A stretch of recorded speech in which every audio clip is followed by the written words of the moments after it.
I think this is a really great question. And I think that's because the stories that we share it makes music therapy relatable. And these stories, I've always said, provide that aha moment for others to get what music therapists do. And going back to when people say, what's music therapy or what do you do? I usually lead with an example because that's where they get it. And I think music therapists carry these meaningful experiences in our hearts and in our minds long after the sessions are done. And not every session, I should say, is going to be groundbreaking, but you look for those moments of connection within the session. So I've come up with 3 different examples. I could talk for hours on examples because, like I said, I think it's a really good thing to do. But I selected 3 that I hope kind of represent some of the work that I've done. The first one I want to start with is a male.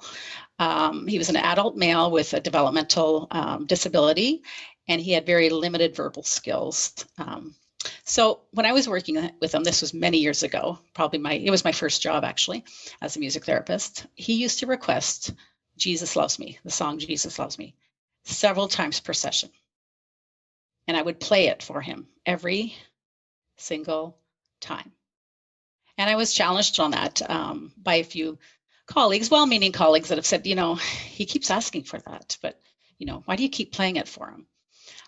But what I noticed is that every time he asked for that song, he would tear up, big, big crocodile tears every time I played it. And I would finish, and then he would say, can you play Jesus Loves Me again? And I would play it. So I was curious, and I did some research on his file. And I discovered that his mom was a church organist, and she was too ill at that time to visit him. And although he couldn't articulate it, I truly believe it was his way of saying how much he loved and missed her. And it's a small example, but I think in a lot of ways it's a good example of why we need to be very client-centered, listen to our clients. And if I had ignored that and said, no, we've already played that song, let's do something else.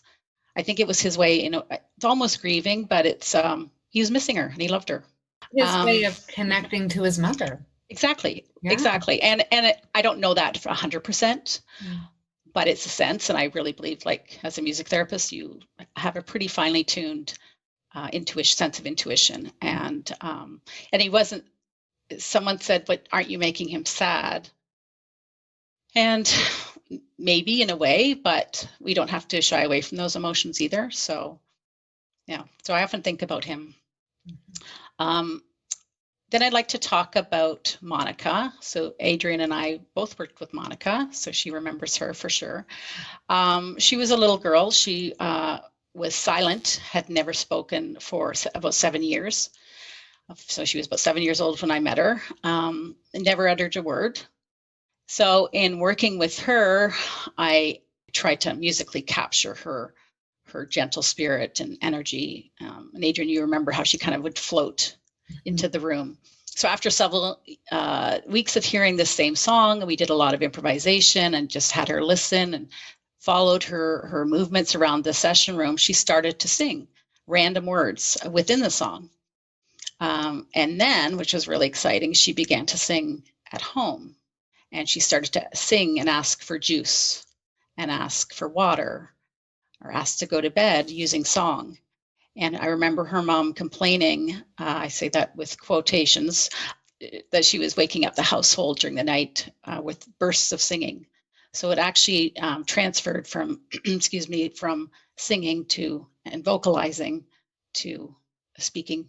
And I think at some point, we're going to add an audio clip of Monica singing.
So I have a third example.